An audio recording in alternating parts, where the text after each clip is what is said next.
This part of Jesus' last speech is the introduction to the longest speech to the disciples in the whole of the gospel tradition.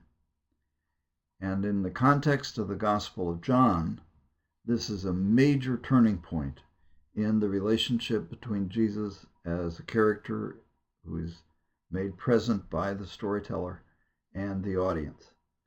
The 7 chapters preceding this, from 5 to 12, have been addressed to the audience as Jews who are torn between believing and not believing in Jesus.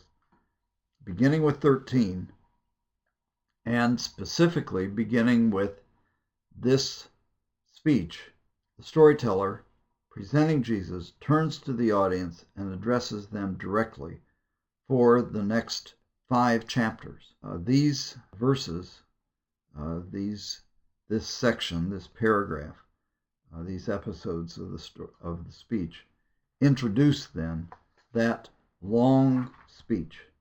We're going to spend 5 weeks in John 13 to 17, and I would suggest that you learn and perform the whole speech with a group, either at the beginning or at the end of these 5 weeks.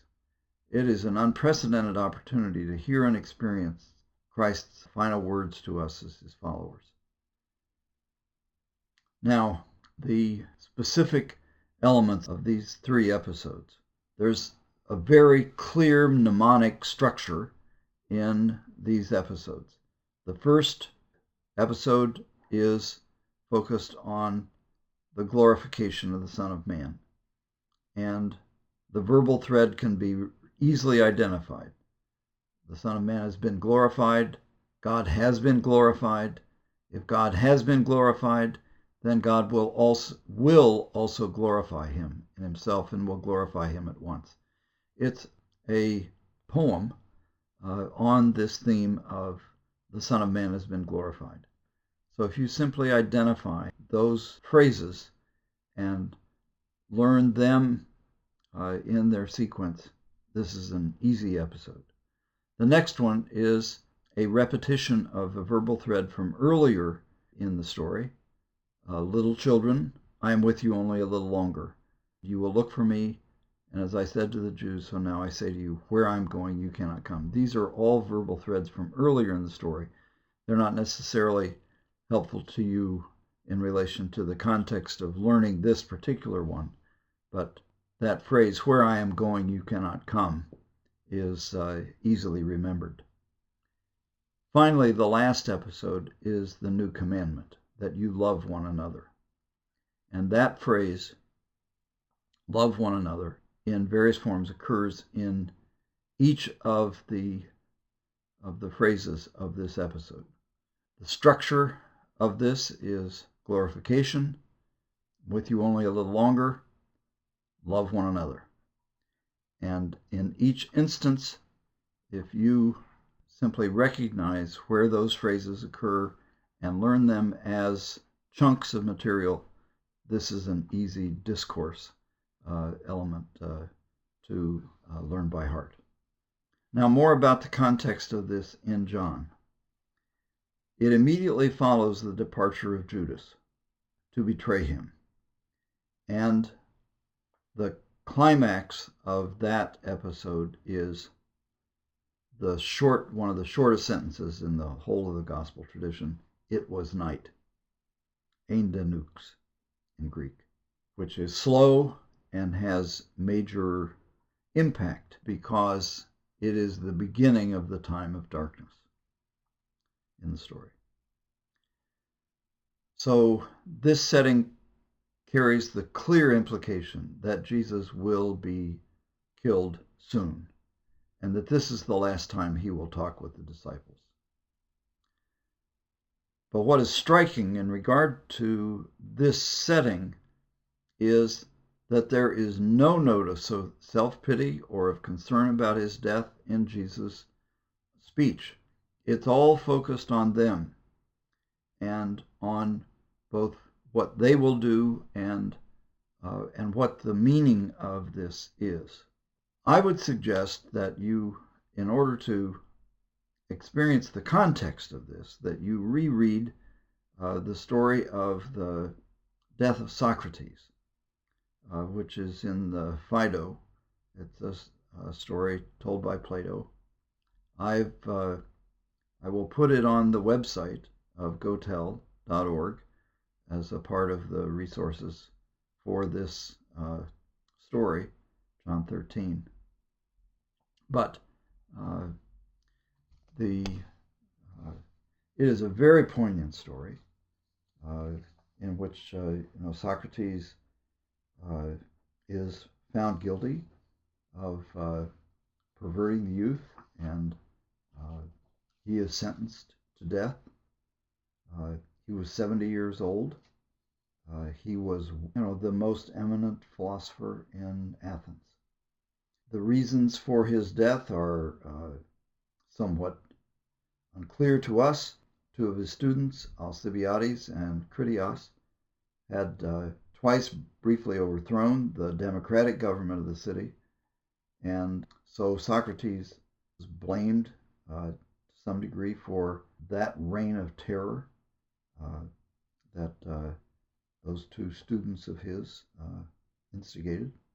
And he was also found guilty of perverting the youth by encouraging them to think and not to follow what the elders said.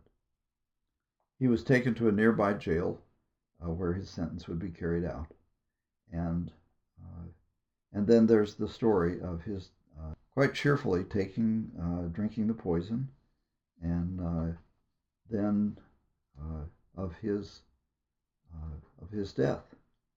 And the reason why this is so striking is that Socrates' words, his last words, other than his actual last words, are to say to Crito, "We owe a cock to Asclepius, do pay it, don't forget," which he said just before he died. His last speech is, "You are strange fellows. What's wrong?" Because they were crying. He said, "You're strange fellows. What's wrong with you? I sent the women away for this very purpose, to stop their creating such a scene. I've heard that one should die in silence. So please be quiet and keep control of yourselves." And then Phaedo comments, "These words made us ashamed and we stopped crying." Now, what's striking about this story is that this was one of the stories of the death of a great leader that was present in the ancient world. And Jesus' speech here kind of stands in the context of these of the speeches given by great men. So this is the beginning then of that speech of Jesus. The first statement of Jesus' last speech is then profoundly ironic, because it is anticipating his humiliating death by crucifixion. The word that he says is, "Now the Son of Man has been glorified, and God has been glorified in him. And if he has been glorified in him, then God will also glorify him in himself, and will glorify him at once." Now, what is the content of this? Well, on the one hand, it is that God has been glorified in Jesus' works, in the signs that he has done.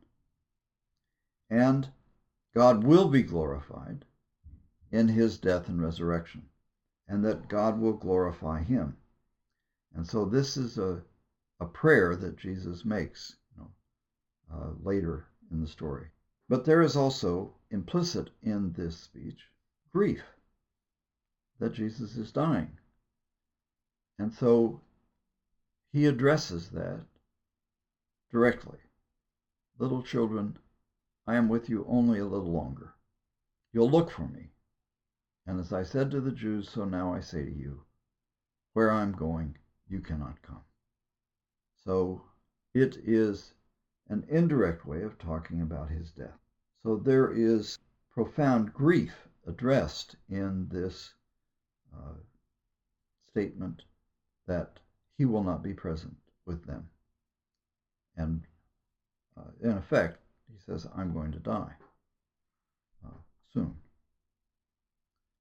And you cannot go where I am going. That is, you cannot follow me into death in the way that I'm going to die. The commandment that follows this is surprising. The new commandment is that you love one another, just as I have loved you, that you also should love one another. So the climax of this introduction to this long speech is, on the one hand, a statement of his love for them, but that the way in which they should deal with his death is to love one another. The example of loving one another is Jesus' love for them. This has been a theme earlier in the story.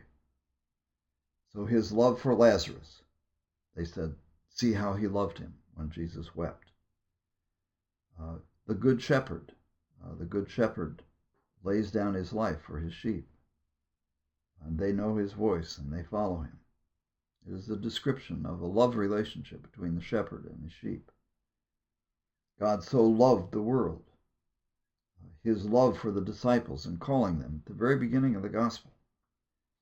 So this is, on the one hand, an extension then of a theme that has been present earlier in the story. But it is also a commandment set in the context of the Shema, the primary commandment. Hear, O Israel, you shall love the Lord your God with all your heart and with all your soul and with all your strength. And in the other Gospels, Jesus' interpretation of that by setting this commandment to love God in the context of love your neighbor as yourself. This is more explicit. This is love one another. The sign to the world that disciples love one another is to wash one another's feet. It is also a comment on what it is that he has just done. As Jesus does not, quote, out Judas, he leaves him free to do what he chooses.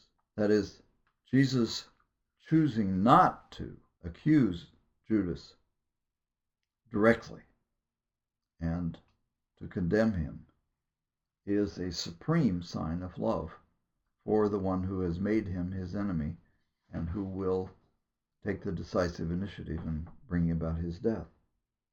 So the dynamic of this introduction is that in response to his betrayal by one of his disciples whom he has loved, Jesus responds by telling his disciples to love one another as he has loved them, and interprets his death as a glorification of God and predicts that God will glorify him. I would suggest that you tell this story then in the spirit of Jesus dealing with the reality of the grief of his disciples and of his interpreting his own death and of what it is that he would have his disciples do. In this case, it is to love one another. One of the ironies of this saying is that often Christians are known not for loving one another, but hating one another.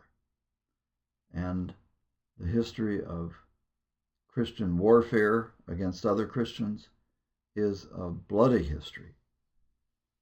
So this saying has profound political as well as communal implications. Jesus' commandment that we love one another is true in local churches.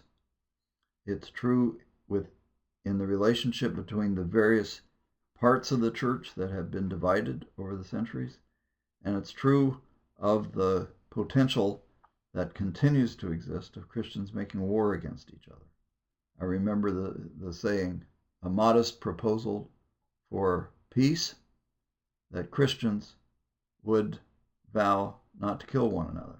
So Jesus' wish and his commandment remains a significant commandment for Christians.